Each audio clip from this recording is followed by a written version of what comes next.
شام کی خاموش فضاؤں میں دمشق کی دیواریں تاریخ میں پہلی بار مسلمانوں کے قدموں کی گونج سے اس وقت لرز رہی تھی۔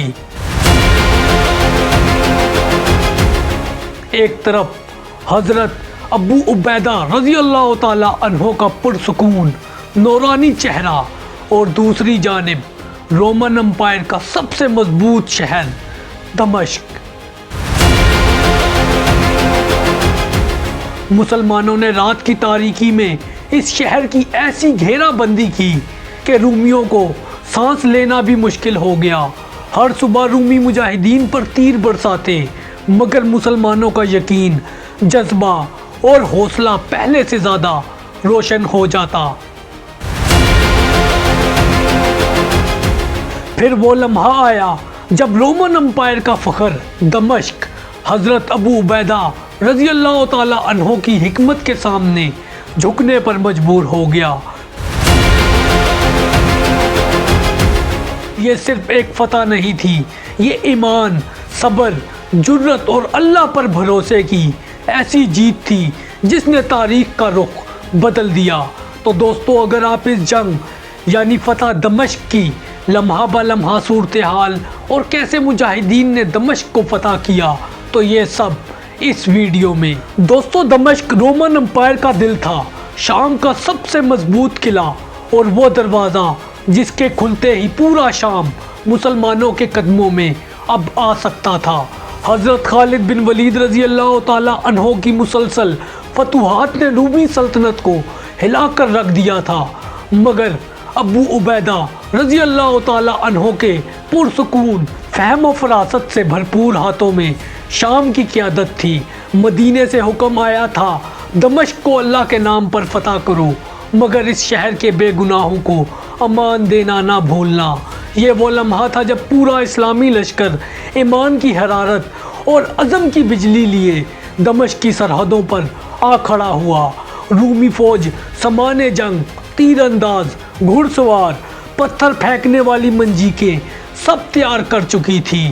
ان کا خیال تھا کہ مسلمان اس مضبوط قلعے کا گھیراؤ بھی نہیں کر پائیں گے، لیکن حضرت ابو عبیدہ رضی اللہ تعالی عنہ نے جنگ نہیں، محاصرہ کرنے کا فیصلہ کیا۔ چاروں طرف سے شہر کو گھیر لیا گیا۔ حضرت خالد بن ولید مشرقی دروازے پر، حضرت زرار رضی اللہ تعالی عنہ شمال میں، حضرت شرجیل رضی اللہ تعالی عنہ جنوب میں اور حضرت ابو عبیدہ رضی اللہ تعالی عنہ خود مرکزی محاذ پر کھڑے تھے۔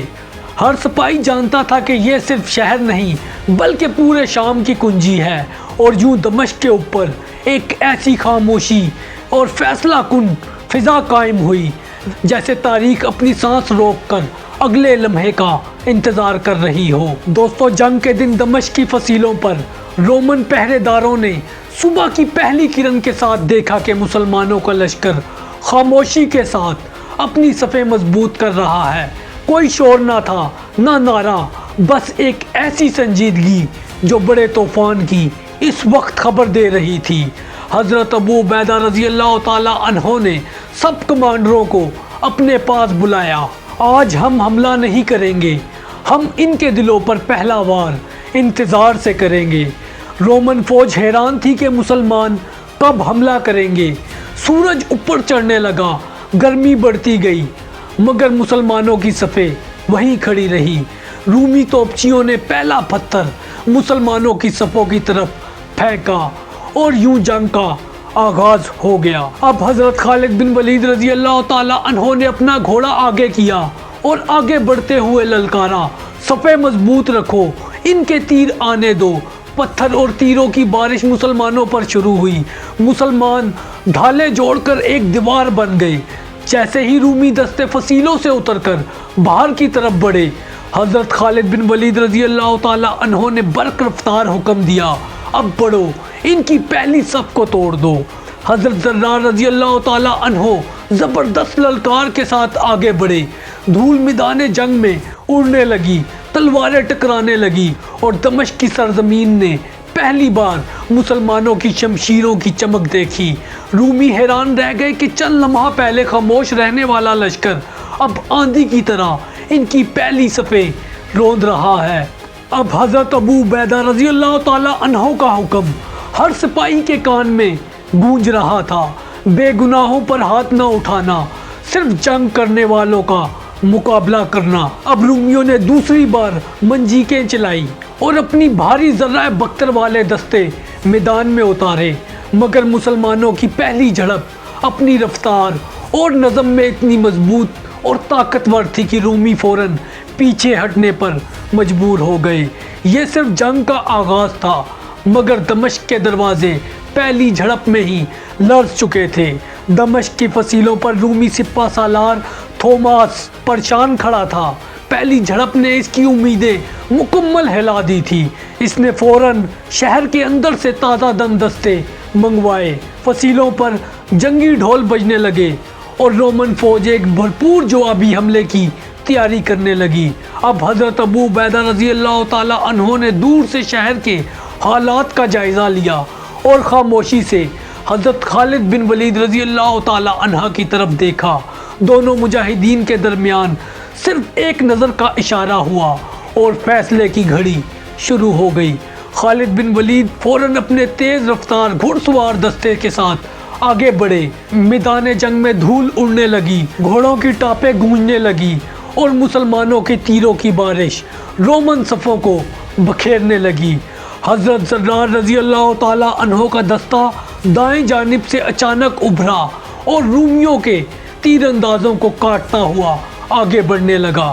دمشق کے دروازے سے رومن سپاہی اب بھی مسلسل نکل رہے تھے، مگر مسلمانوں نے ہر دروازے کو الگ الگ دبا رکھا تھا۔ حضرت ابو عبیدہ رضی اللہ تعالیٰ عنہ کا حکم صاف تھا، فصیل پر چڑھنے کی کوشش نہ کرنا، انہیں تھکا دو۔ اب ساری صورتحال کو دیکھتے ہوئے رومیوں نے ایک بڑا نیا حربہ آزمایا۔ انہوں نے لوہے کی دیوار جیسے سپاہیوں کو آگے بڑھایا تاکہ مسلمانوں کی صفیں توڑ سکیں، مگر حضرت خالد بن ولید رضی اللہ تعالیٰ عنہ نے پیچھے ہٹنے کے بجائے اپنے لشکر کو پھیلنے کا حکم دیا۔ رومی دستہ لمبا ہو کر کمزور پڑ گیا اور اسی لمحے مسلمانوں نے دونوں جانب سے گھیر کر انہیں کاٹنا شروع کر دیا۔ دن چڑھتا جا رہا تھا، دھول اور خون کی بو فضا میں پھیل رہی تھی۔ دمشق کی فصیلوں پر کھڑے لوگ حیرانگی سے دیکھ رہے تھے کہ مسلمان ہر حملے کو روک کر اسے الٹ دیتے تھے اور اب آہستہ آہستہ فیصلہ کن لمحہ قریب آ رہا تھا۔ دمشق کی فصیلوں پر شام ڈل رہی تھی، سورج کی سرخی، دھول اور جنگ کی بو ایک دوسرے میں گھل کر ایک عجیب خوفناک منظر بنا رہی تھی۔ رومی سپہ سالار تھوماس آخر کار سمجھ چکا تھا کہ مسلمانوں کو کھلے میدان کی لڑائی میں روکا نہیں جا سکتا۔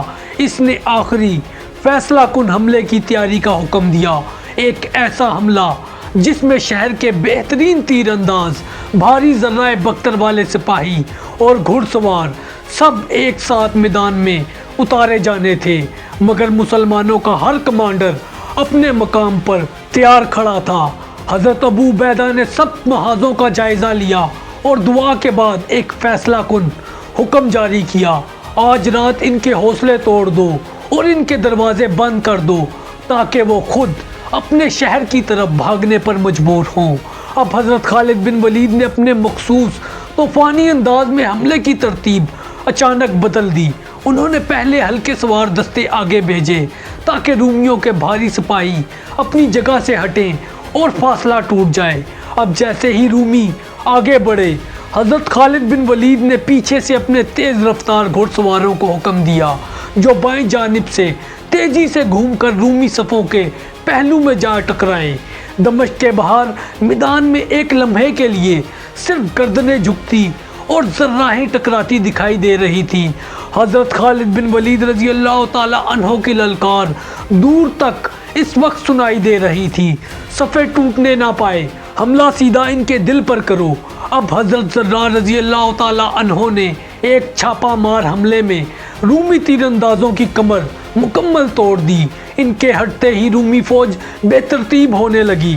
فصیلوں پر کھڑے محافظ چیخ چیخ کر نیچے والوں کو واپس بلاتے، مگر میدان جنگ میں ایسا طوفان اس وقت برپا تھا کہ آوازیں سنائی نہیں دے رہی تھی۔ اب حضرت ابو عبیدہ رضی اللہ تعالیٰ عنہ نے دیکھ لیا کہ رومی فوج پیچھے ہٹ رہی ہے تو انہوں نے آخری فیصلہ کن حملے کا حکم دیا۔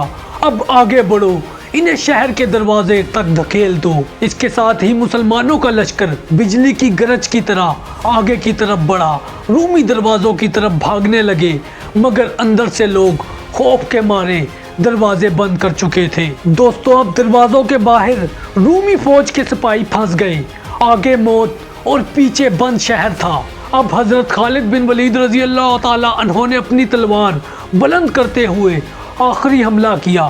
رومی لشکر فیصلہ کن طور پر ٹوٹ گیا تھا، جو بچ گئے تھے وہ فصیلوں کی طرف بھاگ گئے تھے، مگر اب دیر ہو چکی تھی اور دشمن کو شکست ہو چکی تھی۔ اس شکست نے دمشق کو جھکا دیا اور رات کے آخری پہر پر رومیوں نے امان کی درخواست بھیجی اور حضرت ابو عبیدہ رضی اللہ تعالیٰ عنہ نے اپنے رب کے حکم کے مطابق ان کو امان دی۔ تو دوستو یوں دمشق شام کا سب سے مضبوط قلعہ، تاریخ کی سب سے شاندار، باوقار اور خون ریز گھیرا بندی کے بعد مسلمانوں کے ہاتھوں فتح ہوا۔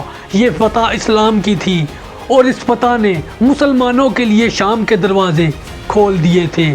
تو دوستو یہ تھی فتح دمشق کی تاریخ۔ اگر آپ کو یہ ویڈیو پسند آئی تو ہمارے چینل کو سبسکرائب کریں، کمنٹ میں اپنی فیڈ بیک دیں اور دوستوں کے ساتھ ضرور شیئر کریں، اور اس کے ساتھ ساتھ ہماری ان ویڈیو کو بھی ضرور دیکھیں۔ جزاکم اللہ خیرہ۔ السلام علیکم۔